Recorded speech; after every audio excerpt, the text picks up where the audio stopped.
Mario, Pokemon, Super Smash Bros. All of them are some of my favorite game franchises, and ones that have left a huge impact on me. From all the hours of pure enjoyment, to the attachment I have to the characters, and maybe, most important of all of them being the reason my YouTube channel is the way it is. Not only all the subs and views the videos I've made about these games bring in, but the fun I've had making the content as well. However, one franchise in particular left an impact on me like none other, and is the foundation of my YouTube channel, the Mother games. I cannot describe how much I love these games. The gameplay, the characters, the world, the bosses, PSI, and the perfect balance between being humorous, but also telling a serious story.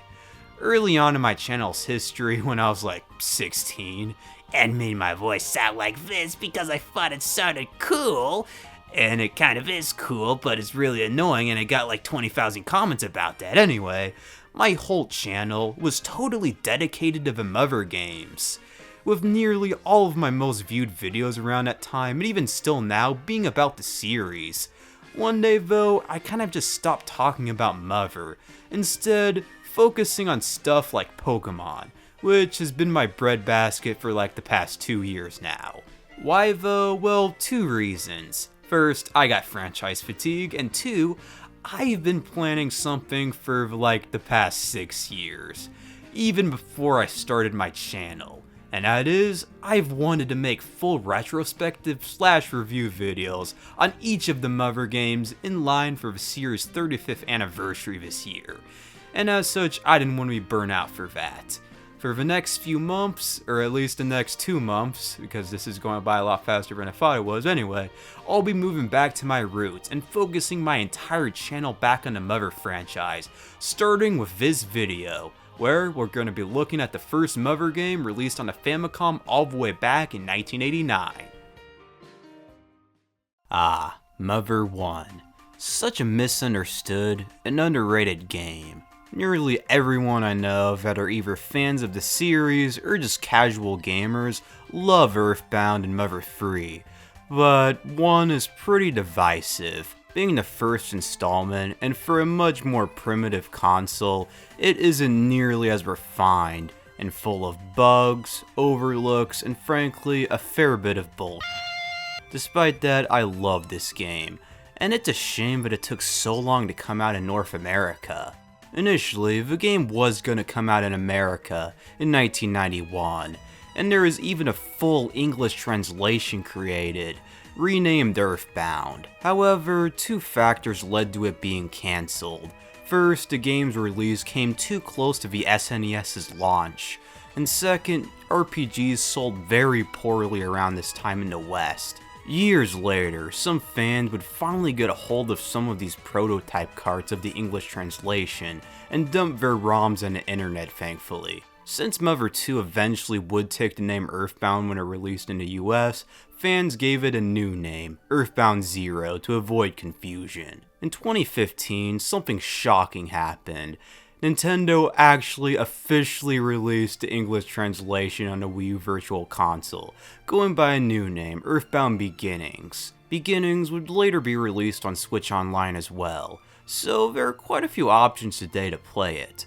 I, however, went with none of these free options. Instead of emulating it or playing the official versions, I'll be playing the game on an actual NES with a reproduction card I got on Etsy.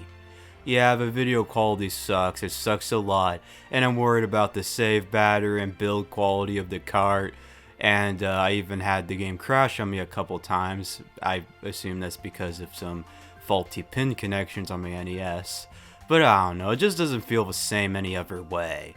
Enough on the history behind the game though, let's dive in.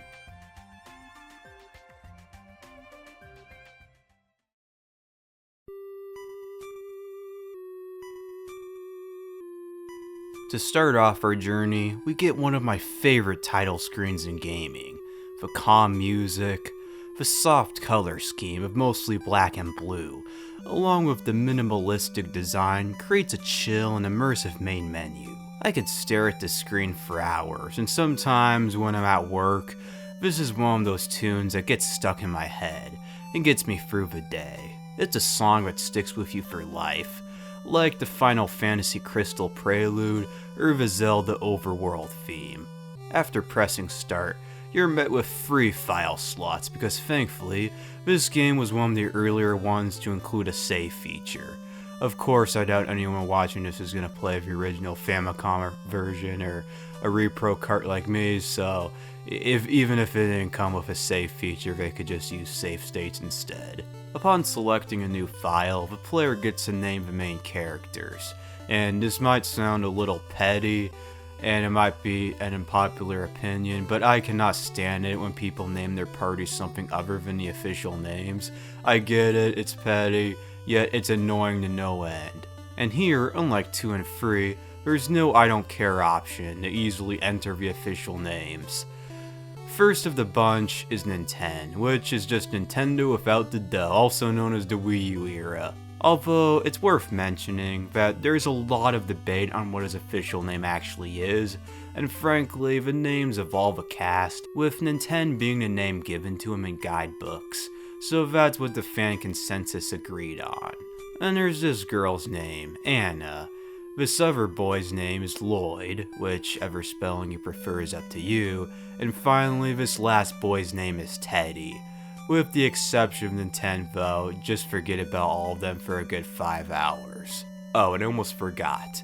You can name your favorite food whatever you want to. So all you mature viewers out there can go ahead, name your favorite food and have your mom offer it to you for dinner. Jokes that I hope my family don't hear aside, we get this little backstory. In the early 1900s, a dark shadow covered a small country town in rural non-urban America. Sheesh, I cannot say whatever that word is. At that time, a young married couple vanished mysteriously from their home. The man's name was George. The woman's name was Maria. 2 years later, as suddenly as he left, George returned. He never told anyone where he had been or what he had done, but he began an odd study all by himself. As for Maria, his wife, she never returned. 80 years have passed since then. Which brings us to the modern day, the 1980s, the best time to live in human history. The economy was great, Reddit didn't exist, and I wasn't born yet. Truly the peak of civilization. Lucky Nintendo. When our hero tries to leave the room to take a or go listen to his cassette player, or whatever people did in the 1980s, something honestly kind of terrifying happens. The lamp in his room comes to life and tries to kill him. If he did have to take a well, he probably doesn't anymore.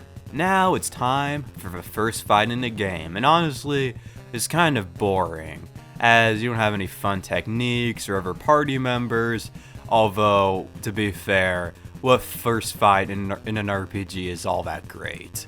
Of course, it could be worse, and be a lengthy tutorial.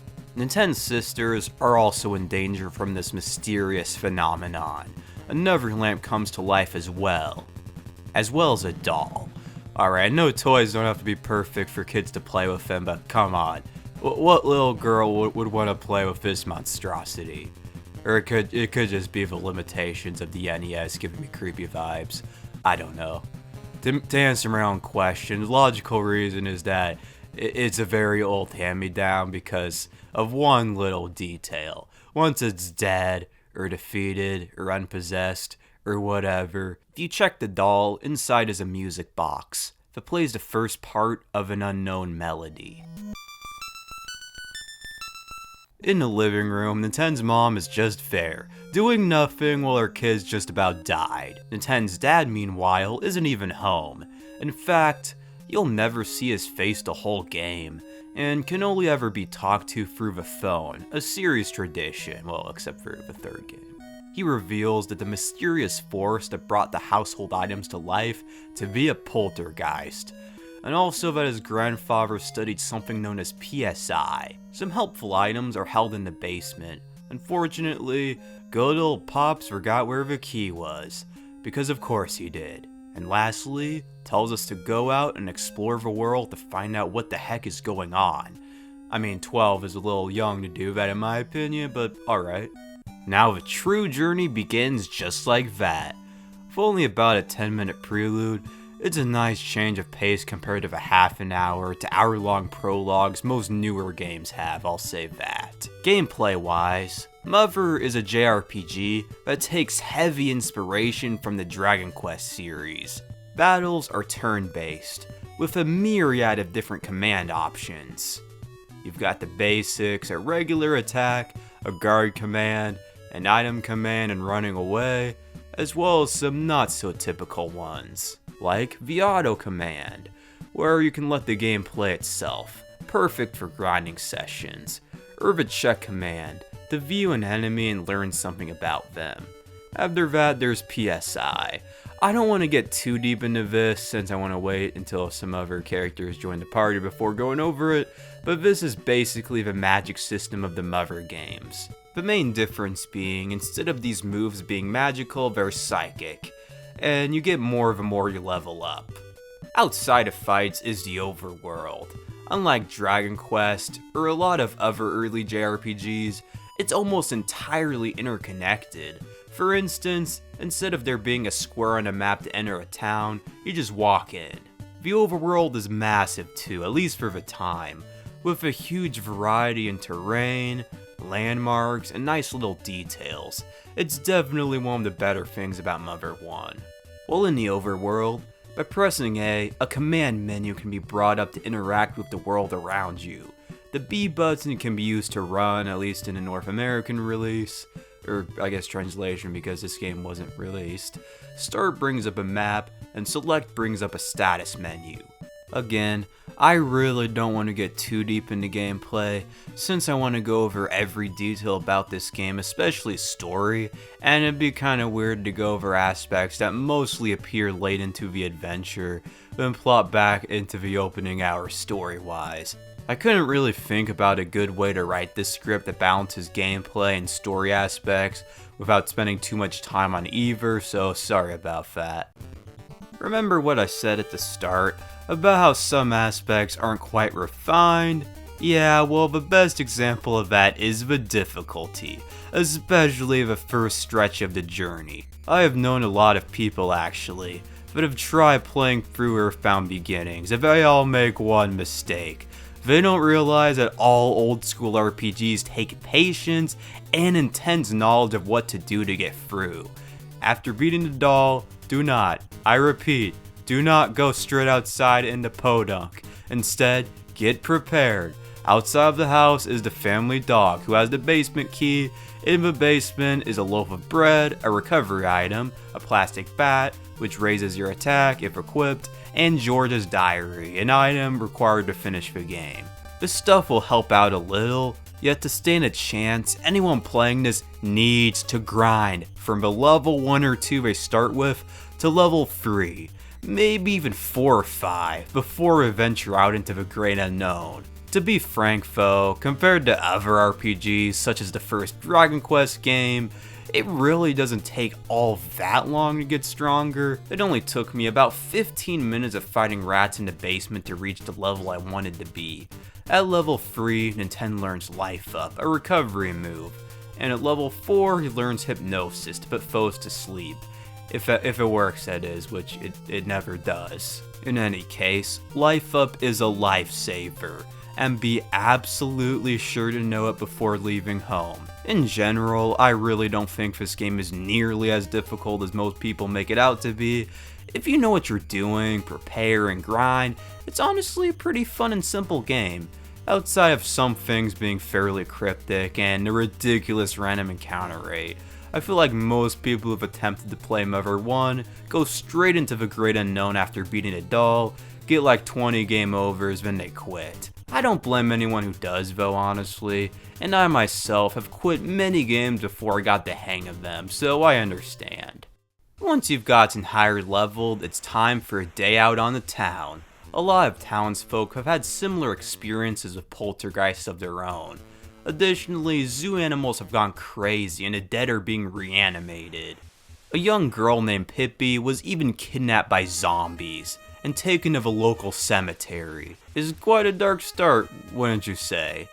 Outside of that, the classic Itoi style humor already starts to ooze, with there being quite a bit of funny dialogue, from this guy wetting his pants if you tell him you're a zombie, to this other guy who thinks the mayor's secretary is hot, to this jerk mayor talking a 12-year-old into going into the cemetery to rescue the girl for him so he can win re-election. The humor and the weirdness of the series is without a doubt one of the main reasons why it's so charming. However, unlike 2 and 3, 1 tends to be a bit more serious and less silly. Speaking of less silly and more serious, into the graveyard we go. This place is one of the creepiest in gaming, at least to me. It's up there with Lavender Town, River Twigs, and a Shadow Temple. And actually, my first ever video was about what I thought were the top 10 creepiest Nintendo levels, and I placed Podunk Cemetery in 3rd place. Even before the graveyard itself, the build-up is perfect. There are all the unsettling conversations with people about the zombies beforehand, Nintendo seeing the paranormal firsthand. In town, certain characters are actually pseudo-zombies. Zombies not fully decomposed yet. The player has no idea if Pippi's even still alive at this point. Not to mention, the ideas of zombies kidnapping a little girl in general is unsettling, and the closer the player gets to the yard, the more dead and barren the trees become. For an 8-bit title, the atmosphere is incredible. With one step, this eerie music begins. This is it, no turning back now. Difficulty-wise, the area isn't too hard. Most enemies are weak, like Mr. Bats and ghosts. Gang zombies are somewhat tough, although not quite dangerous if you're high enough leveled. Can we talk more about these guys though? Gang zombies? In other words, these guys are reanimated corpses of gangsters that died. For God's sake, in the Famicom version, they even have holes in their chest. This also implies that Podunk has a lot of gang problems. The cemetery isn't nearly as long as I remember it, however, only having 2 areas of interest, this church being one of them. Inside is a priest, and I have to say that this guy has gotta have the worst job in the world. Seriously, imagine if you had to give funerals for individuals who passed away, only have to fend off their reanimated corpses only a few years later. I have to say that he has for refusing to leave though, but also trying to reason with the zombies too. I even found this one image at one point where he says he wants to teach the zombies about God.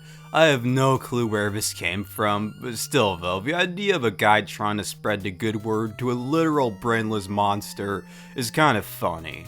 The other area of interest is the graveyard's crypt. Thankfully, Pippi's okay. Physically at least, because there's no way she won't have mental scars after all this. She's so thankful she gives Nintendo one of the most iconic items in the franchise, the Franklin badge, or at least one of them. Don't get me started on theories. In case you're wondering if it wasn't clear at the beginning of the video, I'm actually the guy who made the our Nintendo and NES father and son videos. God, I cringe so much looking back at those. With Pippi and the party, it's about time we leave this nightmarish dungeon and go back to the mayor so he can take credit for Nintendo's hard work. Pippi, stat-wise, is actually a pretty strong character. Unfortunately, she's not in the party for very long. In return for this publicity stunt, the mayor gives Nintendo $100, which would be about worth like $250 in 1989 in today's money, in case you're wondering. And a key to the zoo. You know, the zoo where animals have been going insane. Police exist, you know that, Mayor. But no, let's get a 12-year-old to go run into the dangerous areas and risk their lives to solve our problems. Alright, I'm gonna try to speed through the next few bits of the game, just so this isn't a 5-hour long video. The script's already at 5 pages, and we're only about an hour and a half in, so yeah. A cryptic, yet very important side quest that has to be done in order to finish the game involves taking a baby canary from the pet shop and taking it to its mother in a wildlife sanctuary. Don't sell it or let it get stolen, or else it's impossible to complete the story. When the two are reunited, the mother sings and a second melody can be heard. The zoo is filled to the brim with dangerous animals. Tigers, gorillas, hyenas, and elephants. At first, I thought it seemed odd that the zoo animals are stronger than zombies. The more I think about it though, the more it makes sense. I would much rather take on an undead corpse of some gangster than a friggin' tiger or elephant. Inside the superintendent's office is an enemy that looks very familiar. One that is by far the most iconic enemy in the franchise, a Starman, or its cousin, Starman Jr. at least. Be sure to bring that Franklin badge with you because this guy knows an insta-kill move, and a badge deflects it back at him. Too bad he's immune to it. Once he's beaten, the animals seem to return to normal, one of which, a renowned singing monkey, sings a third melody. With the town mostly back to the way it was before, these cops finally allowed Nintendo to pass through to investigate a weird cave. I guess standing here to guard a slightly mysterious area must be more important than trying to protect the city from rabid animals in The Walking Dead. Inside said cave, one of my favorite creepy tunes plays. I can't be alone in this, can I? It's just so mysterious and ominous. A weird, pink seashell thing lies at the heart of the cave. When investigated, Nintendo hears a voice in his head. Creepy. If you use telepathy on the rock, he recites a line from his grandfather's diary, and gets taken to a new land, Magicant. Ah, this place. My favorite area of the game. And one of my favorite areas in gaming in general. It's a nice change of pace to go from all the unnerving and eerie themes up to this point, and just have a relaxing and peaceful vibe. This magical world has a lot of useful items. The big bag, a bag full of 30 magic herbs and is insanely useful, an ocarina to listen to melodies collected, shops to buy equipment, and a free place to heal. Magicant is one of those areas I think about when I'm trying to imagine a calm environment, alongside Jolly Roger Bay, the Fairy's Fountain, and the Clock Tower in Majora's Mask. It would eventually become a stage in Smash Bros, with an even more relaxing remix of the original NES theme. It's too bad though that Nintendo never became a fighter like Ness or Lucas. The ruler of this land is Queen Mary. Lately, she's been having nightmares, waking up in the middle of the night like a child, then trying to sing a song she's forgotten. Those melodies we've collected up to this point are parts of this lost song. In total, there are 8 sections of the song, the 8 Melodies, and it's up to Nintendo to venture across the land and find the other 5 notes for Queen Mary. To leave Magicant, the player has to go through the Crystal Cavern, a cryptic dungeon, even more so in the Famicom original. It's this huge underground maze with branching paths that have 0 clues and fairly strong enemies. And once again, it's another eerie area. In general, the whole game is kind of unsettling in my opinion, even in not so creepy locations. The black backgrounds, the adrenaline from almost dying all the time, the primitive sprites, all that. On the bottom floor are quite a few items of interest, starting with one of the few bosses, a fish.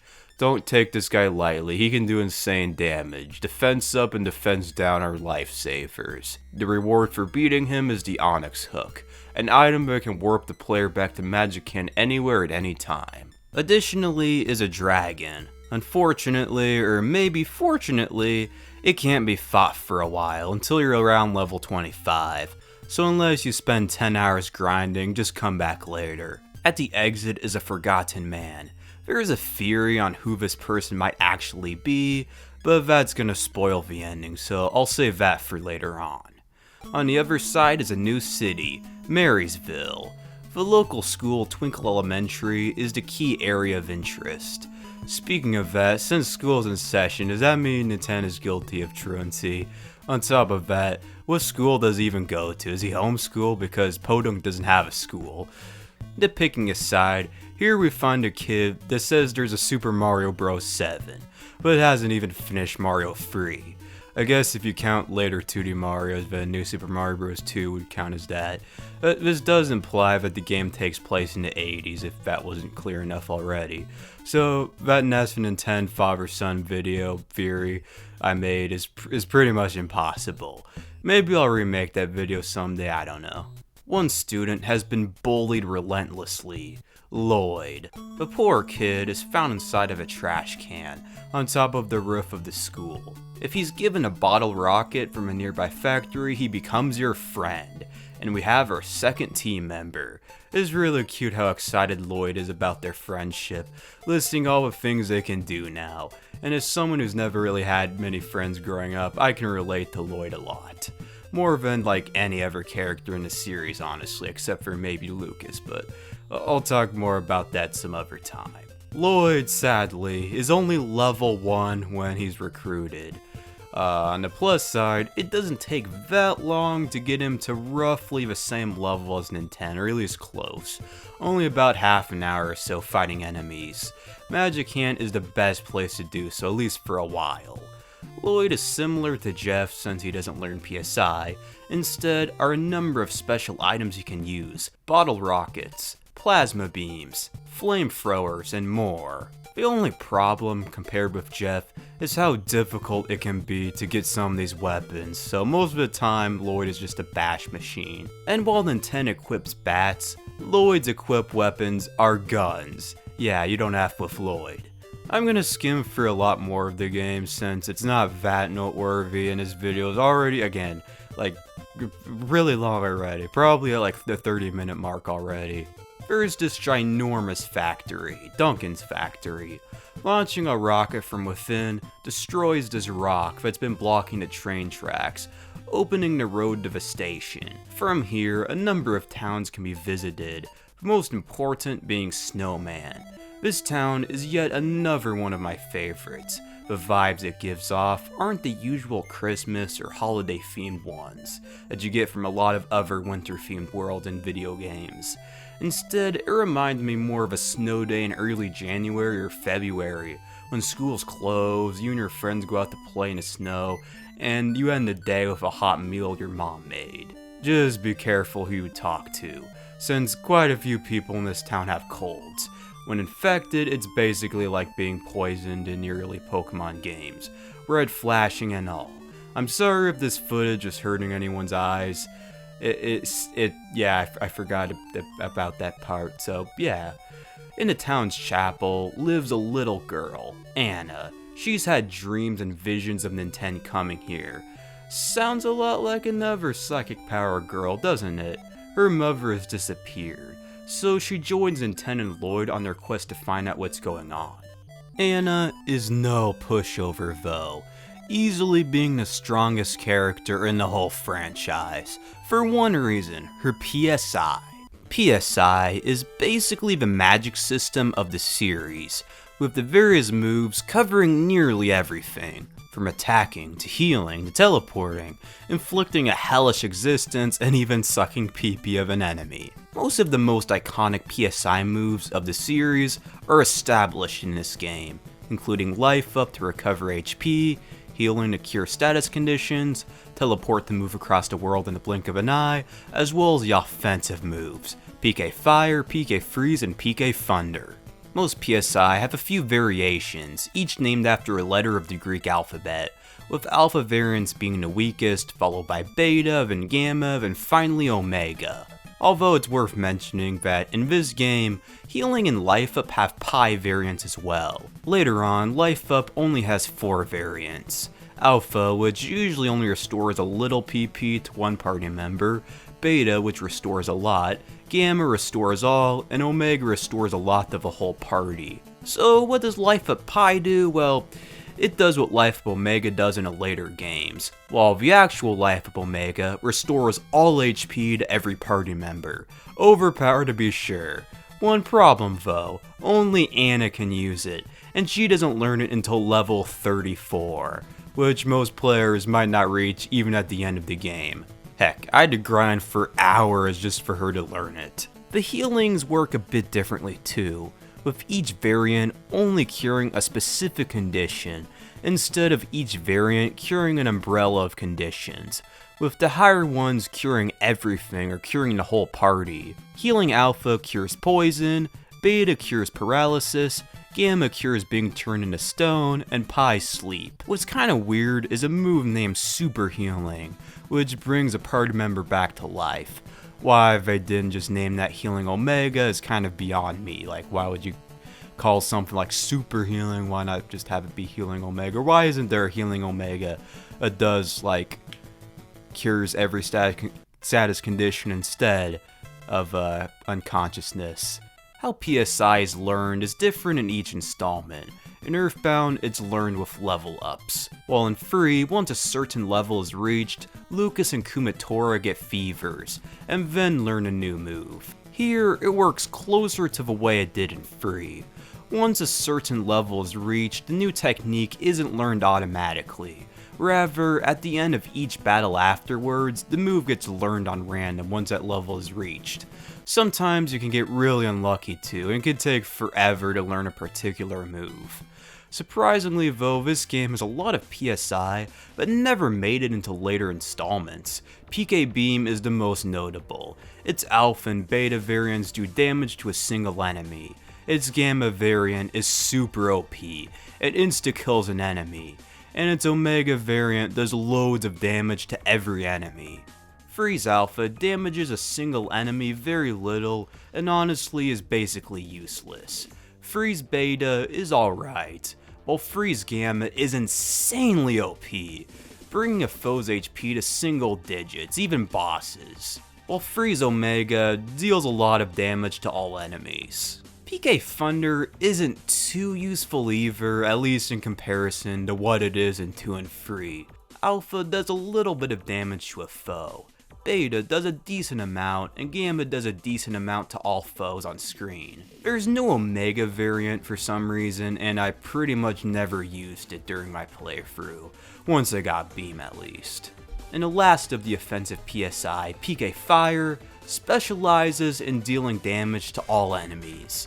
Alpha does very little damage, Beta a bit more, Gamma a bit more, and Omega, oh boy, Omega insta-kills everything in one blow. Once you learn Fire Omega, the whole game becomes a complete joke.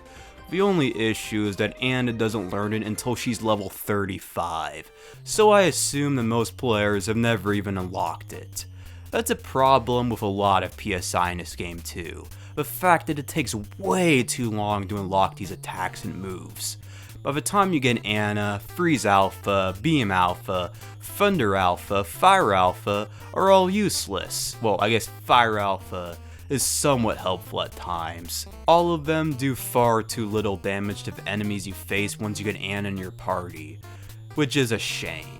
Another big issue is the distribution of PSI. It is incredibly uneven.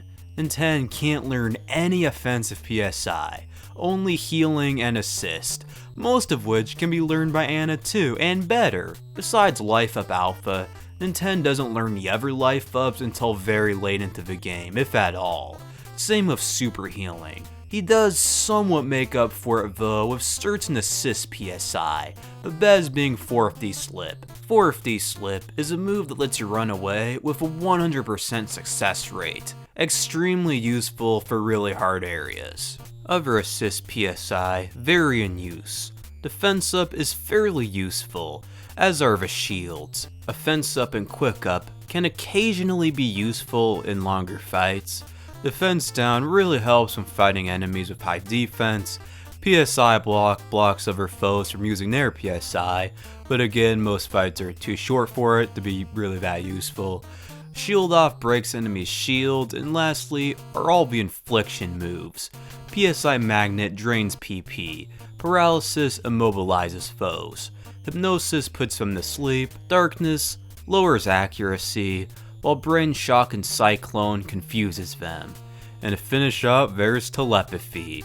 It has no use in battle, instead it triggers certain events in the overworld. Moving back to Anna and how she's overpowered as Anna is the offensive powerhouse. healer, and learns most of the status inflictors too.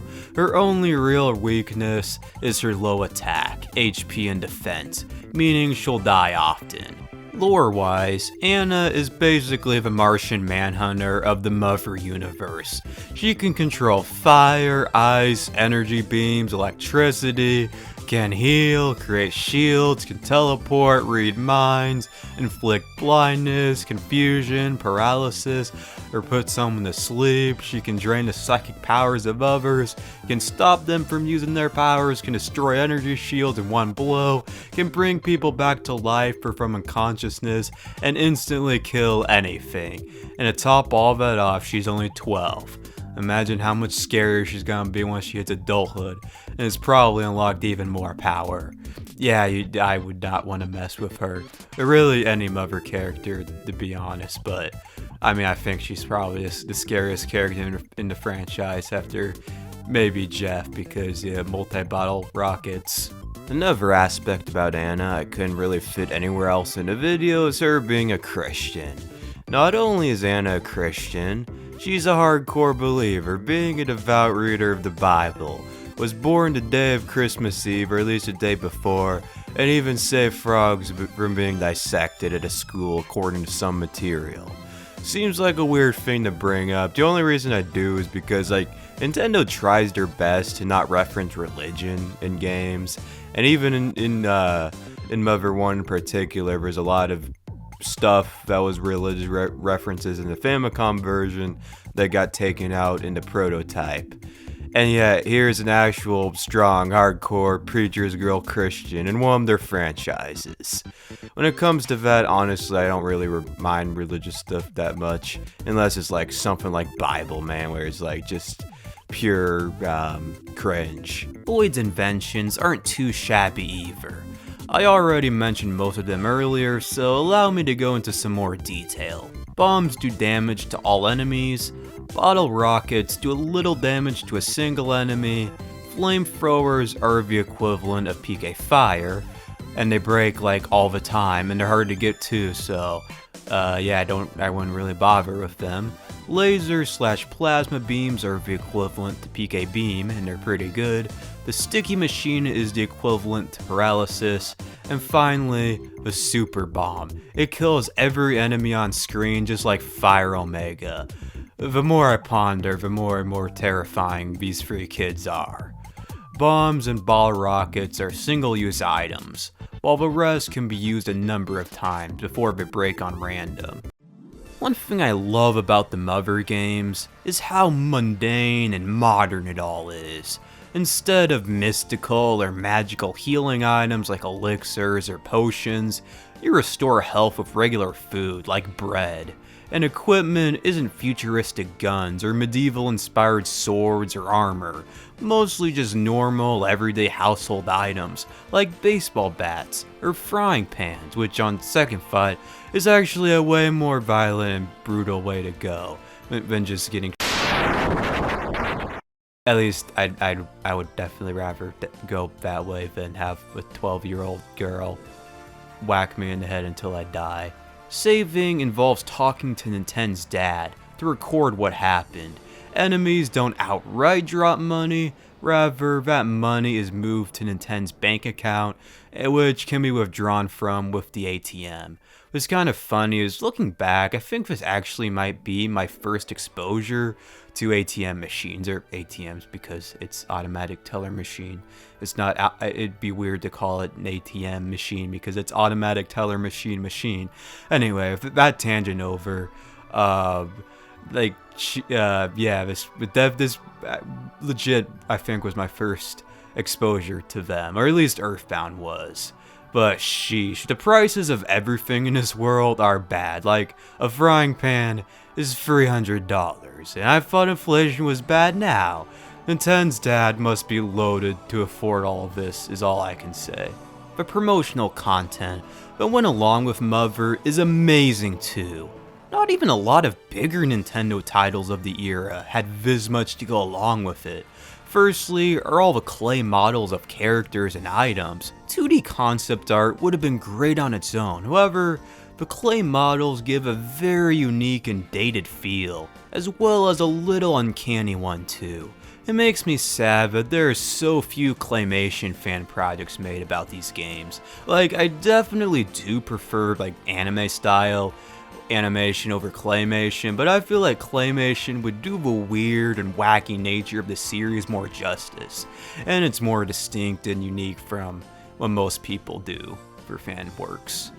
Music-wise, the soundtrack is spectacular, as most of you already watching this or have played these games before already know. From Pollyanna, Being Friends, to Snowman. What's crazy though is that a good number of these tracks got official vocal covers sung by various artists, including a choir at the time of the St. Paul's Cathedral. I would play some of these covers because trust me, they're awesome. However, copyright exists, so yeah. The covers would even get an official CD release in Japan. Speaking of that, it's kind of ironic that all of these songs are in English, despite the game just being released outside of Japan like a couple years ago. Some pictures were taken of real locations to represent the various areas. It's surreal to see them being represented like this, being so radically different than the way the actual in-game locations look. That just might be the real life aspect of it though. Speaking of real life, the commercial for Mother 1 featured real life actors, with Nintendo somehow having learned PK Beam, and Lloyd just sitting there doing nothing. But we can't talk about Mother without talking about its creator, Shigegosto Itoi. While to us Americans, Itoi is for the most part associated with EarthBound. He has had a long public career as a writer and songwriter in Japan. Itoi was inspired to make this game by the John Lennon song of the same name.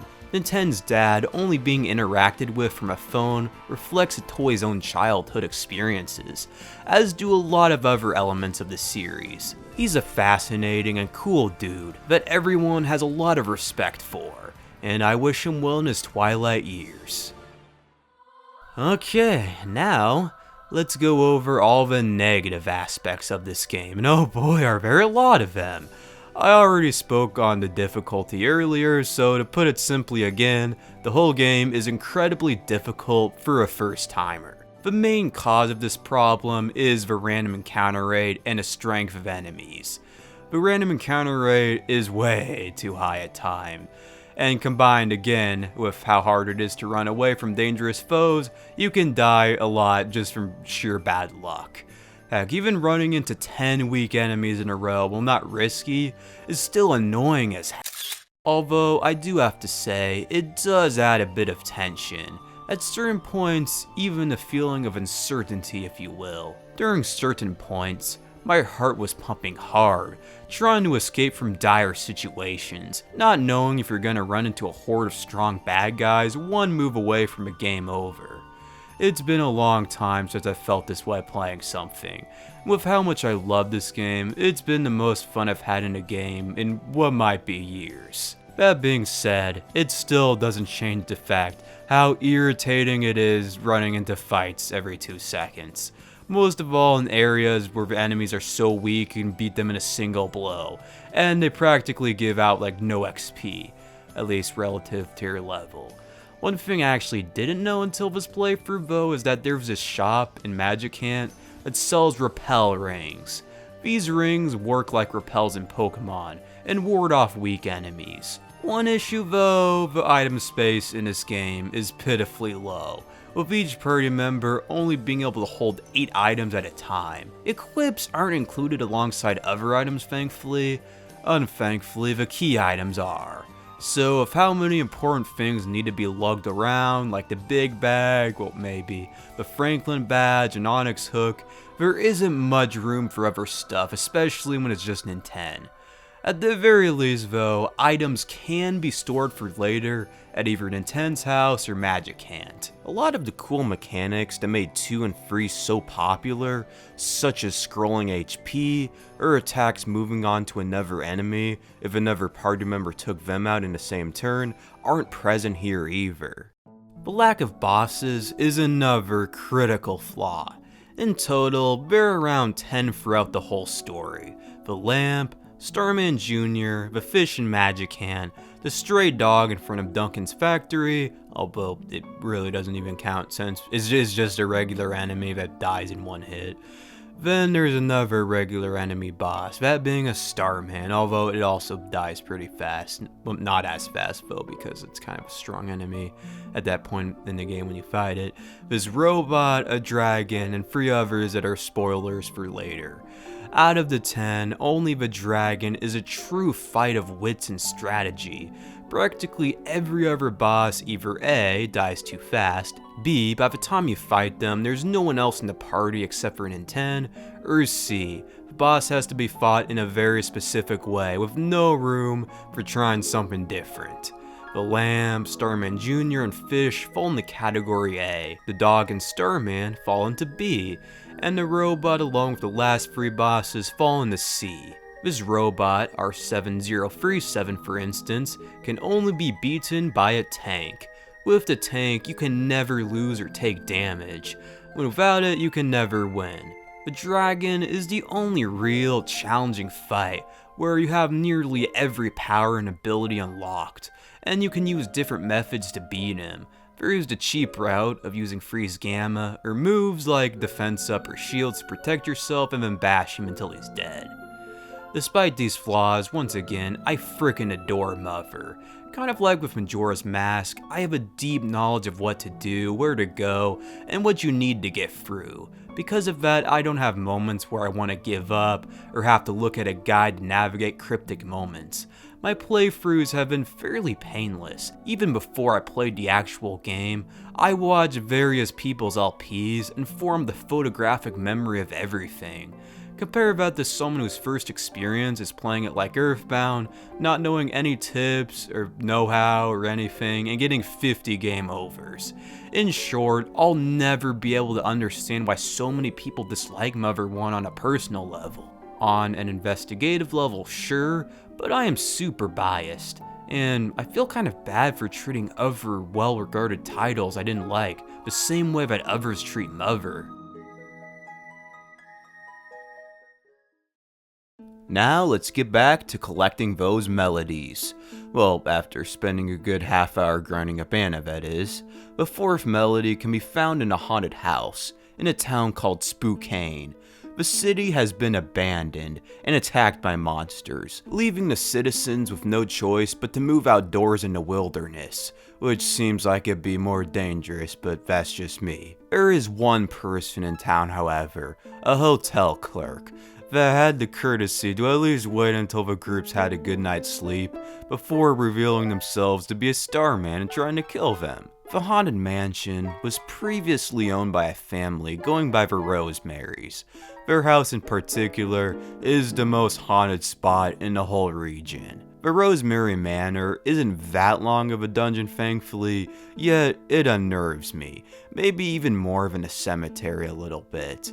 The cemetery is overall creepier since it's so early in the game. However, I don't know, it's more open, it's less dark color-wise, and here you can actually hear ghost voices. Seriously, I've harped on this multiple times in this video. The story to Mother 1 is really freaky the deeper you think about it. The mansion is maze-like, albeit a very easy to figure out one, and in the final room is a piano holding the next melody. Melody 5 can be found up north, in Yucca Desert, although I usually like to take a detour and head a little further ahead than you're meant to do at the time and reach Youngtown. Does that tune sound familiar? It's Paula's theme, and like Paula's house, the town is full of children. All the villagers are children, in fact. Just like with Anna's mom, these guys' parents got nabbed by someone and taken west, leaving the kids to their own devices. Very Jimmy Neutron-esque, if you ask me. Well, this game came out like 12 years before that, so it's not like Itoi took inspiration from that movie, unless he's a time traveler. I don't know what my point is. Disregarding my tangents, from here, your adventure gets easier, as well as more convenient, due to a new power Nintendo and Anna learned from a psychic baby, Teleport. As its name suggests, with it, the player can travel around anywhere they want. The only downside is it takes some room to pull off. Actually though, with the Onyx hook, it's no problem at all. Just return a Magicant with tons of wide open space and boom, the whole world becomes a lot smaller. Back in the desert is a World War II veteran, a line that can't be said for much longer. He offers plane rides and a trio to ride a tank.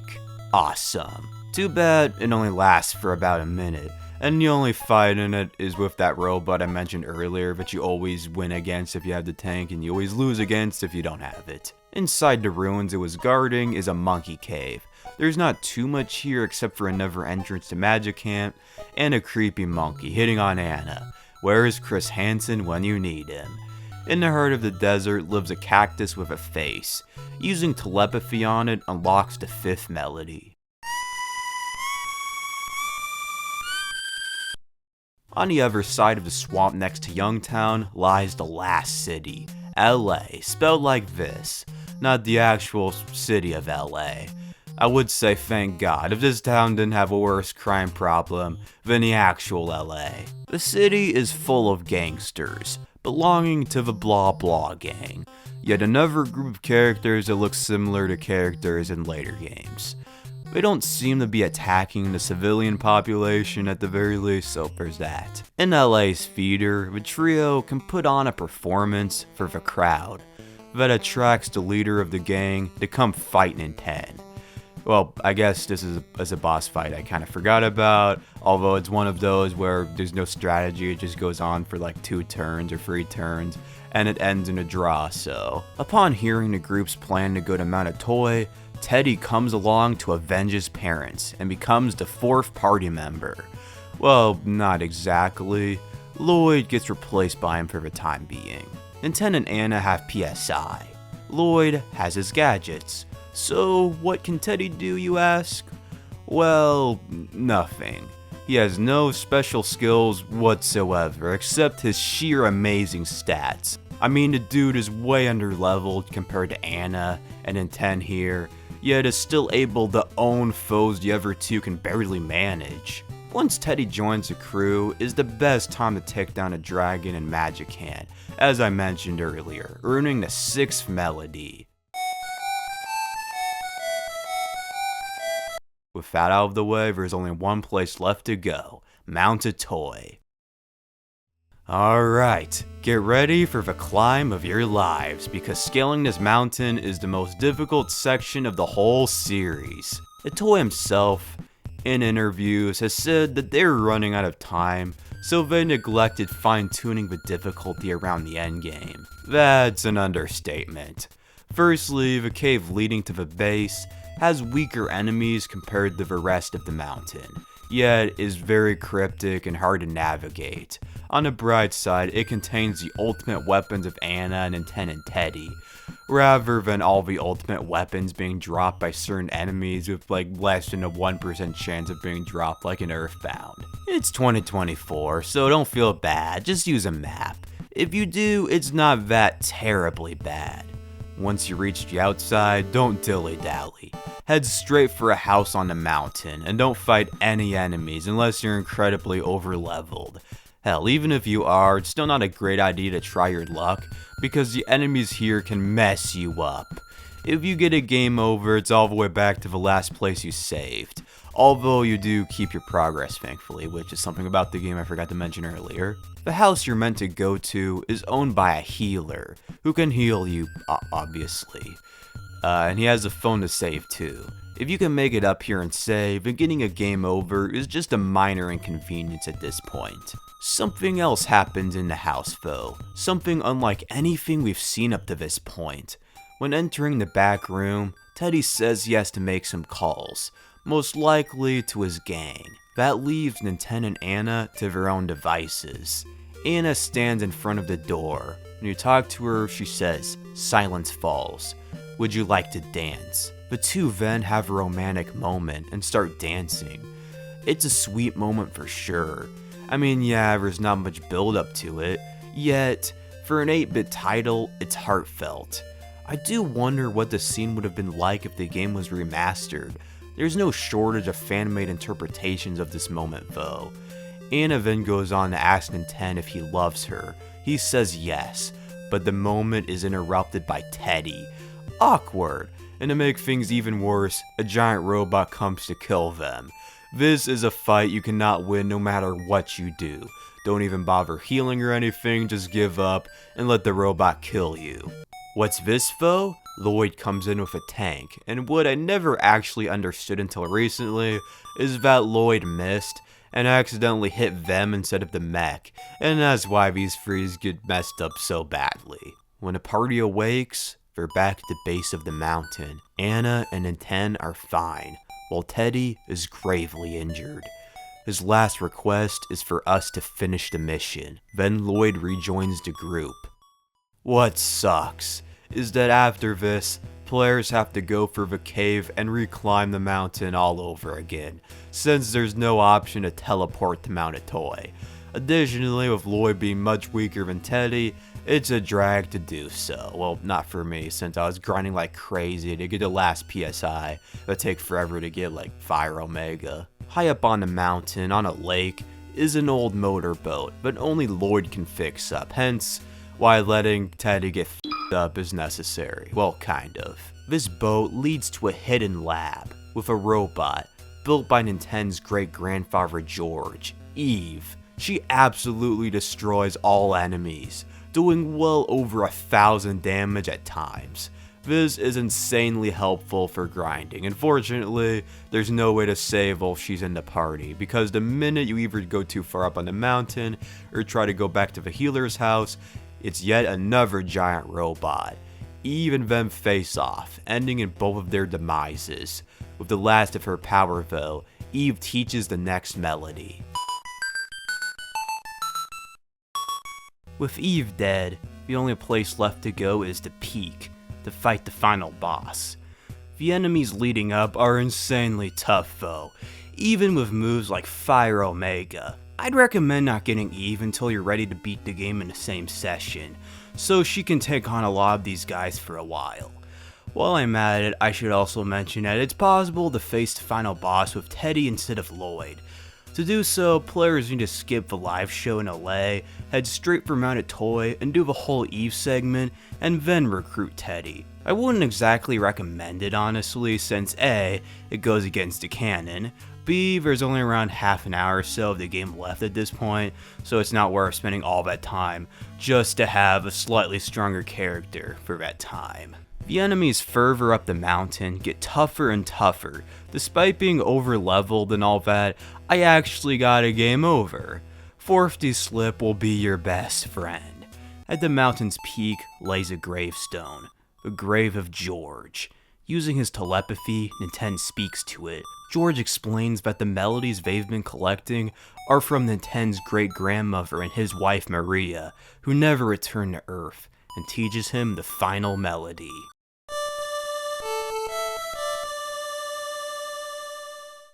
After this, return to Magicant, and oh boy would getting back here suck if you don't have the Onyx hook. Nintendo sings the 8 Melodies to Queen Mary, and she finally remembers who she is, the ghost of Maria. The one behind all of this, all the supernatural, all the rabid animals, all the aliens, is Giegue. When George and Maria disappeared in the early 1900s, in actuality, they were abducted by an alien race. At the time, Giegue was a child, and Maria took care of him, as if he were her own. Not much is told about what happened after that and before George's return, but somehow Maria was trapped in her own mind to create Magicant. Remember that forgotten man from earlier? Some theorize that this guy's George. With her soul freed, she reunites with her husband in the afterlife, and Magicant is no more.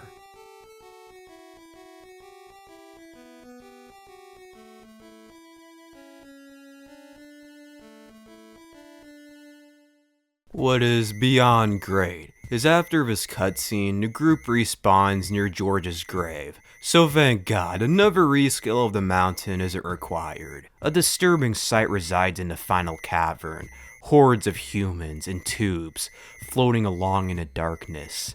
It's never explained exactly why Giegue did something like this. Did he do it because he doesn't want to kill people directly? Is he experimenting on them? Is he using them as a power source? Who knows? Any way you slice it, this is disturbing. Then 10, Anna, and Lloyd finally face off against Giegue next. This is a battle that, while not all that great gameplay-wise, the interpretations and story elements behind it are phenomenal. Giegue reveals that George stole secrets from his race that can be used to threaten his people. However, he at least has the courtesy to offer to spare Ninten, although he rejects it. Giegue is an insanely powerful being. Just how strong, Mewtwo level, Frieza level, whatever level he's at, his powers are so far above humans that the trio's attacks are like those of insects, while his are inexplicable to them. He does have one weakness though, not one that hurts him physically, but emotionally. His Mother Maria's lullaby, the Eight Melodies. As he hears this song, memories of his love for her, memories of her love for him, flood back. There's so much that is never quite revealed about his race or planet or life, so it's up to fan interpretation to determine why Giegue tries to take over Earth and all that. Is Giegue really evil? Or was he forced by his race to conquer the Earth when he didn't want to? On top of that, was he the one who killed or trapped Maria and Magicant? No matter what the case, hearing this melody fucks him up emotionally. I've seen tons of fantastic fan works covering this battle in a way that the NES just wasn't capable of on a technical level. It's a real shame too, since I'm sure a lot of people think this is a boring and underwhelming fight, especially from a gameplay standpoint. I mean, all you do is sing and heal to make sure you don't die. Ultimately, Giegue hears the song in its complete form, causing him to lose all morale, and he decides to give up his conquest of the Earth. With the alien retreat, humanity is left to prosper once again. Anna and her mother are reunited. Teddy recovers from his injuries. Lloyd's days of being bullied are over, being celebrated instead as a hero. Ninten and Anna return home, but the two still keep in contact with letters. I like to believe that eventually the two get married and have like 8 kids, and live a happy life. For now, with the Earth's crisis over, Ninten goes to his room and catches some Z's while the credits roll. And that was Mother, an 8-bit masterpiece. Sure, by today's standards, it doesn't feel like much. Yet, despite all the limitations and lack of dialogue, the story and characters have inspired so much fan theories, works, and interpretations. When compared to similar RPGs of the era, like the early Dragon Quests and Final Fantasies, you don't see nearly as much love and dedication for their stories and characters. Why is that? Well, to be honest, I don't know. Sure, Mother is without a doubt a unique game, being more inspired by the modern day than the Middle Ages, and there's a lot of interesting lore. At the end of the day though, it oozes a feel that draws me in, unlike any other 8-bit title. Its mechanics, meanwhile, haven't aged as well. High random encounters, needing to grind a lot, cryptic elements, and just being hard at times. So a remake would do it wonders, and there are some remakes of Mother, sort of. Firstly, in the early 2000s, along with Mother 2, it was released on a GBA and Mother 1 Plus 2. While mostly just being a port, a few changes were made to balance the difficulty and fix glitches. A patch was created for the series' 25th anniversary, having improved graphics and being much easier. And lastly, a full-on fan remake is in development, called Mother Encore. I really cannot wait to play this, along with Mother 4 and Oddity. But who am I kidding? We'll all be long dead before we get to play any of these. Anyway, next time on the channel, I'll be talking about the next Mother game. Mine, and quite a few fans' personal favorite in the franchise, as well as my favorite video game of all time, Mother 2, or to us in the West, EarthBound. Until then, please like the video, subscribe, comment, share the video with your friends, and all that. I'm not one to typically beg for views, but I worked my ass off to make this video, and it would make me really happy if this video could be like the first video I made to go viral and get like 1 million views or something. I mean, that's not gonna happen. In any case, thank you for watching and hopefully I'll see you next time.